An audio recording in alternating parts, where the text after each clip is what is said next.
జై కోపంగా సోఫాలో పడుకునేసరికి నేత్రకి మనసులో అలజడి మొదలైంది. ఆయన్ని బాగా హర్ట్ చేశానా? అయినా ఇలాంటి టైంలో చెప్పుండాల్సింది కాదేమో. కానీ ఏం చేయను, నేను అలా ఉండలేక అడిగేశాను. పాపం కదా నేత్ర, నువ్వు నిజంగా పిచ్చిదానివేనే. కాసేపు సైలెంట్గా ఉండుంటే ఆయన ఎంత సంతోషంగా ఉండేవారు. ఇప్పుడు చూడు, పిచ్చి మాలోకం. ఇప్పుడు ఆయనతో ఎలా మాట్లాడాలి అని ఆలోచిస్తూ నెమ్మదిగా పైకి లేచి జై దగ్గరికి వచ్చి పక్కనే కూర్చుంది. తను కళ్ళు మూసుకునే ఉన్నాడు.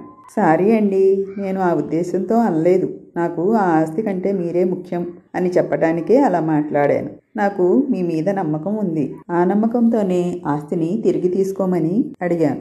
అంతేకాని మిమ్మల్ని హర్ట్ చేయాలని కాదు. తప్పు నాదే. ఈ సమయంలో చెప్పాల్సిన మాట కాదు. ప్లీజ్ క్షమించండి. నిజంగా ఇప్పుడు నాకు ఎలాంటి అభ్యంతరం లేదు. తను చెప్పాల్సింది చెప్పి జై వైపు చూసింది. తను నిద్రపోతూ కనిపించడంతో పక్కనే పడుకుని జైని హత్తుకుంది.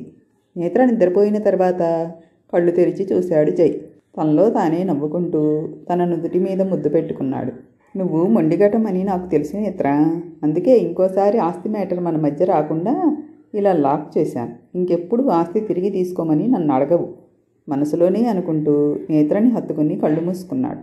మర్నాడు ఉదయం కాఫీ తీసుకుని జై దగ్గరకు వచ్చింది నేత్ర. తను అప్పుడే వర్కౌట్స్ ఫినిష్ చేసుకుని బాల్కనీలో నిలబడ్డాడు. దగ్గరకు వెళ్ళి కాఫీ చేతికి ఇచ్చింది. తన కళ్ళలోకి చూస్తూ కప్పు తీసుకుని పక్కకు తిరిగి నిలబడ్డాడు. జై ఏమీ మాట్లాడకపోయేసరికి నేత్ర తనని చూస్తూ బయటికి వెళ్ళిపోయింది. కాసేపటికి ఇద్దరూ ఆఫీస్కి బయలుదేరారు. కారులో పక్కపక్కన కూర్చున్నారే కానీ ఇద్దరి మధ్య మాటలు లేవు. జై ఏదో ఆలోచిస్తూ ఉండిపోయాడు. తను మాట్లాడలేకపోయినా ఏదో ఒకటి మాట్లాడి తనని కన్విన్స్ చేసే జై అలా సైలెంట్గా ఉండడంతో నేత్రకి బాధగా అనిపించింది. ఈయన ఏం మాట్లాడడం లేదు. నిజంగానే నా మీద కోపం వచ్చిందా? మరి రాదా? ఆ టైంలో చెప్పాల్సిన మాటేనా అది? నేను దగ్గర కాబోతున్నాను అన్న ఆనందం 2 నిమిషాల్లో ముక్కలు చేసేశాను. ఇప్పుడెలా ఆయన్ని కన్విన్స్ చేయాలి? నేత్ర ఆలోచనల్లో ఉండగానే ఆఫీస్ ముందు కారు ఆగింది. జై కారు దిగి లోపలికి వెళ్ళిపోయాడు. నేత్ర ఆలోచిస్తూనే కారు దిగి లోపలికి వచ్చింది.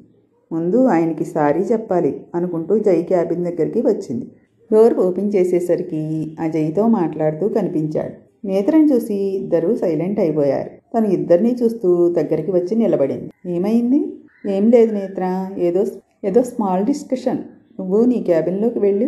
అజయ్ అలా చెప్పేసరికి ఇంకేం మాట్లాడలేక అక్కడి నుండి తన క్యాబిన్కి వెళ్ళిపోయింది. జై కోపంగా అజయ్ వైపు చూశాడు. అసలేంటి ప్రాబ్లం? జై, అది అక్కడ పరిస్థితి నీకు తెలుసు కదా. లోకల్ డ్యాన్స్ని మనం డీల్ చేయగలం. ఒకసారి నువ్వు వెళ్ళి మాట్లాడితే అంతా సెట్ అవుతుంది. వాట్? నేను వెళ్ళాలా? మన మేనేజర్ని డీల్ చేయమనొచ్చు కదా. జై, మేనేజర్ ఒక అమ్మాయి. తను ఎలా వాడిని డీల్ చేయగలదు? ఓకే, నేనే వెళ్తాను. రేపు మార్నింగ్ ఫ్లైట్ టికెట్స్ బుక్ చేయి. ఓకే, బట్ జై, కేర్ఫుల్గా డీల్ చేయి. వాడు అడిగింది ఇచ్చేసి ఇక మీదట ఎలాంటి ప్రాబ్లం చేయకూడదు అని చెప్పు. లేకపోతే ఆ కంపెనీలో పనిచేసే ఎంప్లాయీస్ చాలా నష్టపోతారు. ఓకే, నేను డీల్ చేస్తాను. సరే, ఇక్కడ నేను చూసుకుంటాను. నువ్వు అక్కడంతా సెట్ చేసిరా. ఓకే. నేత్ర గదిలోకి వస్తూ చుట్టూ వెతికింది. జై బాల్కనీలో నిలబడి కనిపించాడు. నెమ్మదిగా దగ్గరకు వెళ్ళి నిలబడింది. ఏంటి నేత్ర? ఏంటంటారేంటి? ఉదయం నుంచి మీరు నాతో సరిగ్గా మాట్లాడలేదు. నా మీద కోపం ఉంటే తిట్టండి. అంతకీ కోపం తగ్గకపోతే కొట్టండి. అంతేకాని ఇలా మాట్లాడకుండా ఉంటే ఎలా? జై నవ్వుతూ నేత్ర వైపు తిరిగాడు. నీ మీద కోపంగా ఉన్నానని ఎవరు చెప్పారు? ఎవరో చెప్పాలా? మిమ్మల్ని చూస్తుంటేనే అర్థమవుతుంది. అయినా నేనేమన్నానని అంత కోపం వచ్చింది మీకు? మీరంటే ఇష్టం లేకుండానే ముద్దు పెట్టుకొనిస్తానా? హగ్ చేసుకొనిస్తానా? మీరంటే ఇష్టం కాబట్టే కదా రాత్రి మీరు అంత చేసినా అడ్డు చెప్పలేదు. చిన్న మాట అడిగేసరికి అలిగి వెళ్ళిపోయారు. ఏమి ఎప్పట్లానే నేను మాట్లాడకుండా కిస్ చేయొచ్చు కదా. జై నవ్వుకుంటూ నేత్రాన్ని దగ్గరకు తీసుకుని నడుం చుట్టూ చేతులు బిగించాడు. పిచ్చి పిల్ల, అలిగిన మాట నిజమే కానీ అది నీ మీద కోపం మాత్రం కాదు. అవును, నిజంగా నేను పిచ్చిదాన్నే. ఏ సమయంలో ఏం మాట్లాడాలో తెలియదు. నోటికొచ్చినట్టు వాగి మిమ్మల్ని బాధ పెడుతూనే ఉంటాను. అదేం లేదు కానీ ఇంకెప్పుడు ఆస్తి తిరిగి తీసుకోమని మాత్రం అడగొద్దు. అడగనులేండి. అంత వీక్ మూమెంట్ లో కూడా మీరు అంత స్ట్రాంగ్ గా ఉన్నారు అంటేనే అర్థమవుతుంది మీరు ఇక ఎవరి మాట వినరని. సరే, చాలా లేట్ అయింది, వెళ్ళి పడుకో. మీరు రారా? అజయ్ ఫోన్ చేస్తాను అన్నాడు. మాట్లాడాక వస్తాను, నువ్వు వెళ్ళు. జై చేతిలో ఫోన్ లాక్కుని స్విచ్ ఆఫ్ చేసింది. ఏయ్, ఇంపార్టెంట్ కాల్, స్విచ్ ఆఫ్ చేసేవేంటి? నాకంటే ఒక్కటే ఇంపార్టెంటా? అబ్బా కాదులే, ఫోన్ ఇటివ్వు. నో నేత్ర, అల్లరి చేయకు, ఇటివ్వు. అసలేంటి మీరు? నేను వద్దు అనుకున్నప్పుడు నా మీదకే తిరిగారు. నేను కావాలి అనుకుంటుంటే తప్పించుకు తిరుగుతున్నారు. అది కాదు. సరే తీసుకోండి, మీకు నేను బోర్ కొట్టాను కదా, అందుకే ఫోన్తో కాలక్షేపం చేస్తున్నారు. అసలు మన ఇద్దరి మధ్య ఏం జరిగిందని నువ్వు నాకు బోర్ కొట్టడానికి? ఏం జరగకపోవడం ఏంటి? రాత్రి చాలా దూరం వెళ్ళారు కదా. చాలా దూరమా? మధ్యలోనే స్పీడ్ బ్రేకర్ వేసావుగా. సరే ఈ రోజు ఎలాంటి స్పీడ్ బ్రేకర్లు ఉండవు, ప్రామిస్. నవ్వుకుంటూ గదిలోకి వెళ్లిపోయింది. జైకి కాసేపు ఏమీ అర్థం కాక తను అన్న మాటలు మళ్ళీ రివైండ్ చేసుకున్నాడు. కాసేపటికి నేత్ర మాటలు అర్థమయ్యి నవ్వుకుంటూ గదిలోకి వచ్చాడు. నేత్ర బెడ్ దగ్గరే నిలబడి 2 చేతులు తల మీద పెట్టుకుని నడుం ఒక పక్కగా వాల్చి నిలబడి ఏదో ఆలోచిస్తూ కళ్ళు మూసుకుంది. నవ్వుతూ దగ్గరికి వచ్చి వెనక నుండి తన నడుం చుట్టూ చేతులు బిగించి తనని పైకి లేపాడు. గిరగిరా తిప్పుతూ బెడ్ కాళ్లకు తగలడంతో నేత్రతో పాటే బెడ్ మీద పడ్డాడు. నేత్ర జై వైపు తిరిగి తన కళ్ళలోకి చూసింది. ఛాన్స్ ఇవ్వడం ఆలస్యం, వెంటనే మొదలు పెట్టేస్తారే, లేకపోతే వారం వర్జ్యం చూసుకుని మొదలు పెట్టాలా?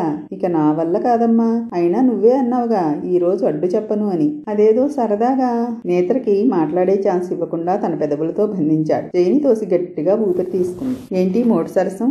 ఊపిరి ఆడటం లేదు. పెళ్ళయ్యాక భర్తని ఇన్ని రోజులు దూరంగా ఉంచితే ఇలానే ఉంటుంది మరి, భరించు.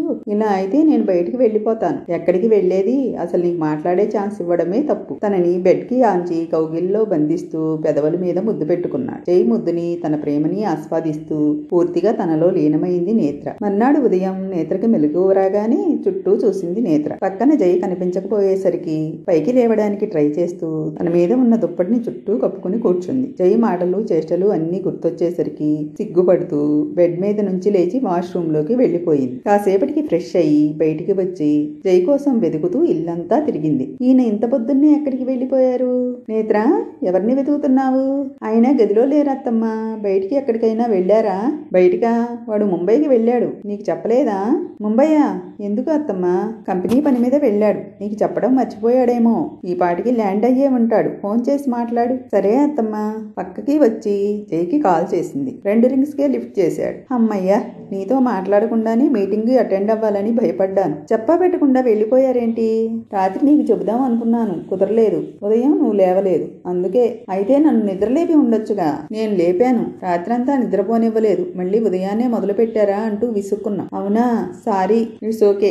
నేను రావడానికి 2-3 డేస్ పడుతుంది. నీకేమైనా అవసరం అయితే అమ్మని కానీ అజయ్ని కానీ అడుగు, ఓకేనా? 3 డేసా? అన్ని రోజులు అక్కడేం చేస్తారు? పనుంది నేత్ర, లేకపోతే నిన్ను వదిలిపెట్టి నేను ఉండగలనా? సరే, వీలు దొరికితే ఫోన్ చేయండి. అలాగే, ఉంటాను. ఓకే. ఫోన్ కట్ చేసి నీరసంగా సోఫాలో కూలబడింది. 3 డేస్? నన్ను కూడా తీసుకువెళ్ళొచ్చు కదా. అమ్మో, ఆఫీస్ టైం అవుతుంది. పైకి లేచి బ్యాగ్ తీసుకుని బయటికి వచ్చేసరికి అజయ్ కారులో వెయిట్ చేస్తూ ఉన్నాడు. నేత్ర కారులో కూర్చోగానే కారు స్టార్ట్ చేశాడు.